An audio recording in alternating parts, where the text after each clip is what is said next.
O mga kababayan, eto na marahil ang pinaka-nakakatawang joke na maririnig nyo ngayong araw. Dahil ngayon lang inanunsyo po ng Palasyo Malacanang mga kababayan sa pamamagitan ng kanilang media na PTV na ang ating presidente ang siyang pinakamataas, highest rated mga kababayan na government official sa Pilipinas. At ang kanyang grado po mga kababayan, trust rating ay halos na po umabot sa kisame. 71% po mga kababayan ang biglang taas ng rating ni PBBM. At habang si PBBM ang most trusted mga kababayan na government official, si VP Sara naman ang most distrusted. Ayon daw sa survey ng Okta Research. Tapos ang trust rating ni VP Sara mga kababayan, halos pantay na kay Tambaluslos. Konti na lang ang kulang. Pero si PBBM mga kababayan, 71. Ibig sabihin po mga kababayan ha, sa 10 tao dito sa Pilipinas, pagbilang ka ng 10 tao, 1, 2, 3 hanggang 10, 7 sa kanila is clap, clap, clap kay President BBM dahil naniniwala na daw ang mga taong ito. 7 out of 10 Filipinos mga kababayan ay aprobado sa gusto ni PBBM na sama-sama tayong babangag muli. Agree ba kayo sa Okta Research na survey na halos umabot na sa kisame ang rating si PBBM? 71%? Tingnan natin ang data ha. Eto po mga kababayan, Ferdinand Marcos Jr. Ang overall score po niya mga kababayan, 71%. Sa NCR mga kababayan ha, National Capital Region, 70% rating. Sa mga taga-NCR dyan, 7 sa 10 tao ay aprobado kay PBBM. Agree ba kayo? Magbilang kayo ng 10 tao dyan. 7 daw dyan ay agree. Approve kay PBBM. Satisfied. Clap, clap, clap.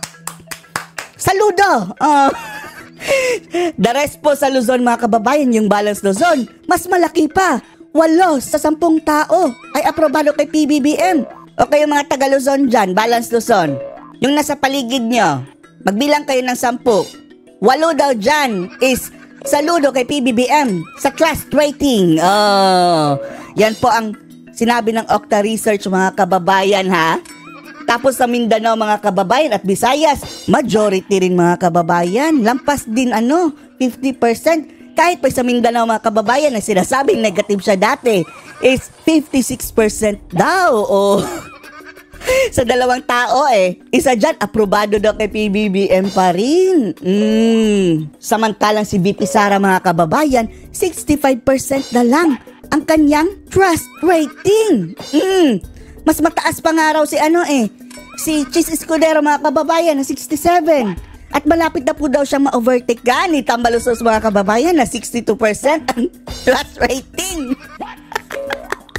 Samantalang ang distrust rating mga kababayan si VP Sara ang nag-distrust 11% mga kababayan. Samantalang si PBBM ang nag-distrust 10 lang. 10. Si Tambaluslos 10% din ang distrust rating. At base po sa tally mga kababayan, ang pinaka-nasusuklaman daw ng Pilipino ay si VP Sara dahil 11% siya ang may pinakamataas sa distrust rating mga kababayan ayon dito sa survey ng Palasyo Malacanang. Marami na daw ang naniniwala dito sa adikain ng ating Pangulo na sama-sama tayong babangag muli. At balik tayo dito sa trust rating ni PBBM ha. Sa mga mayayaman daw mga kababayan, 74% ang aprobado kay PBBM. Sa mga alta, pati sa mga mahihirap, 66%. Halos umabot na sa kisame mga kababayan. Parang walang reklamo talaga mga kababayan dahil marami pa rin ang gusto si PBBM trust rating mga kababayan base sa obserbasyon daw sa mga nangyayari ngayon sa ating bayan. Ano nga bang nangyayari ngayon sa ating bayan? Bumaha? Hindi na. Wala na dong baha. Baka tumaas dahil wala nang ulan Tapos 21 pesos lang yung mayaman ka na. Yan po siguro ang resulta mga kababayan. Kaya tumaas ang ratings ito. Si BBM. At dito po sa kanilang Facebook post mga kababayan ng PTV, kung inyong titingnan, ang daming tumawa.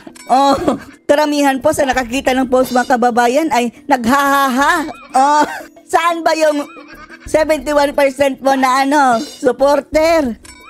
Bakit? Natawa, ang daming natawa. Parang joke of the day mga kababayan. Ay nako. O panoorin po natin ang ulat ha.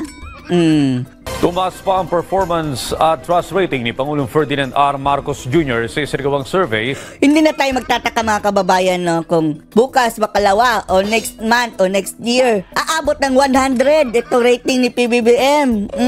Sana nga. Abutin niyo pa ng 101. Palakpak lang kami. Sama-sama tayong babangag muli. Ng Octa Research.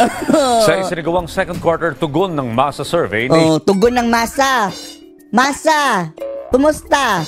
7 out of 10. Believe na believe kay PBBM. Nationwide survey mula June 30 hanggang July 5. June 30 hanggang July 5. Sa 1,200 respondents. 1,200 respondents mga kababayan. Sino-sino kaya yun, no? Abot sa 71% ng mga Pilipino ang nagsasabing meron silang tiwala kay Pangulong Marcos Jr. Grabe. Samantalang si VP Sara mga kababayan, 65 lang. Tapos yung distrust rating mga kababayan, number 1 na pinakamumuhian si VP Sara ng sambayan ng Pilipino daw. Mataas ito ng 2% kumpara sa 69%. Dati palang nag-69 si PBBM. Humahataw. Na trust rating na nakuha ng Pangulo noong first quarter. Lahat natawa. Pero ang Malacanang proud na proud sila dahil marami nang naniniwala sa sama-sama tayong babangag muli. 8% naman ng mga Pinoy ang nananatiling satisfied o nasisiyahan sa pagtatrabaho ng Pangulo. Nagtatrabaho. ang tanong mga kababayan, anong trabaho? Anong trabaho niya? Balita natin mga kababayan. Party-party lang daw ang talagang nagtatrabaho mga kababayan. Yun lang daw ang mga galamay niya. Buhay hari daw sabi ng mga kritiko niya. Sabi ng mga kritiko niya, in fairness. Pero sabi ng mga loyalustay, sama-sama tayong babangag muli. Mataas ng 3% kumpara sa 65% ng performance rating noong first quarter. Grabe! Mga kababayan, maniniwala kayo dito? 62% daw ng mga Pilipino ang naniniwala kay Tamba Luslos. Kung 62% mga kababayan ang naniniwala kay Tamba, meaning 6 out of 10. Pero bakit? Ang rating niya doon sa survey mga kababayan, sa presidential survey is 0.8%. Hindi nga umabot ng isang tao. Hindi nag-coincide mga kababayan, di ba? At least, medyo mataas-taas doon kung maraming nagtatrust dito kay Tamba. Fishy? Funny. Funny mga kababayan. Mas malala pa ito sa fishy. Nakakatawa na. Isa ng kalokohan. Sa kalokohan ng magaling itong sama-sama tayong babangag muli. Tala, bumaba naman ang trust at performance rating. Ito ang gusto nila talagang i-emphasize sa kababayan. Ang rating ni VP Sara na bumaba. Syempre, i-zero niya na kay Sara. Sige. Tapos i-100 kay PBBM. Okay kami. Approve kami dyan.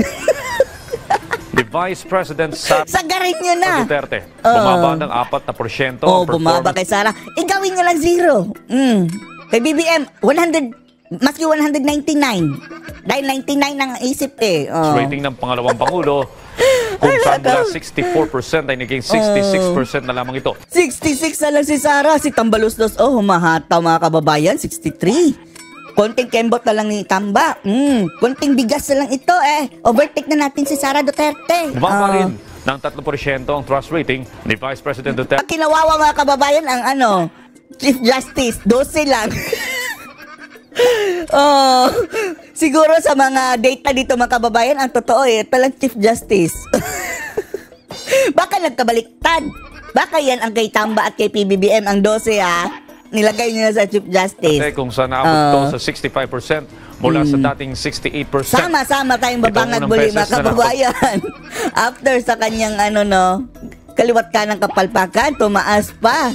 Sige, mas maraming palpak mga kababayan, mas tumaas ang rating. I love it. I love it. Tala ng mas mataas na trust at performance rating si Pangulong Marcos Jr. kumpara kay Vice President Duterte. Oh, ikaw na, BBM. Hanggang umabot ka sa langit ang rating mo. At doon ka na sa alapaap.